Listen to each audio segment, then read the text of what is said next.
ጂም ብቻ ገብተሽ ደግሞ ሰውነት ላይ ቀነስ ይችላል። throughout the day ደግሞ ኢነርጂ ኤክስፔንዲቸር የሚባል ነገር አለ፣ ማውጣት አለብሽ። አጭር መንገድ ከሆነች ዋክ ማድረግ፣ መኪናሽን አቁመሽ ወይ ታክሲሽን ትተሽ ሊፍት የምትጠቀሚ ከሆነ ደረጃ መጠቀም ሊሆን ይችላል። ተግባባን አይደለ? ልጆች ያላችሁ ሰዎች ዋክ በማድረግ ሊሆን ይችላል። ተግባባን።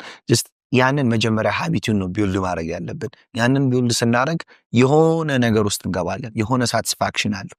ልክ ያ ሳቲስፋክሽን ላይ ደግሞ ስንደርስ መቼም አፕግሬድ እናደርጋለን። ስልካችን አፕግሬድ እንደምናደርገው የሆነ አፕግሬድ ስንፈልግ እንቅስቃሴ ባዲ ዌይት ቤት ውስጥ ልንሰራ እንችላለን። ከዛ ደግሞ የበለጠ ነገር ደግሞ ስንፈልግ ጂም ውስጥ ደግሞ እንገባለን ማለት። ስለዚህ ዴይሊ የምናደርጋቸው ነገሮች ሀቢት ይሆናሉ። ሰላም እንዴት ናችሁ? በሶፊያ ኮንሰልታንሲ ስር ከሚሰጡ ስልጠናዎች መሃል የንግድ ስራ ለመጀመር የሚያስችል ዝግጅት ነው።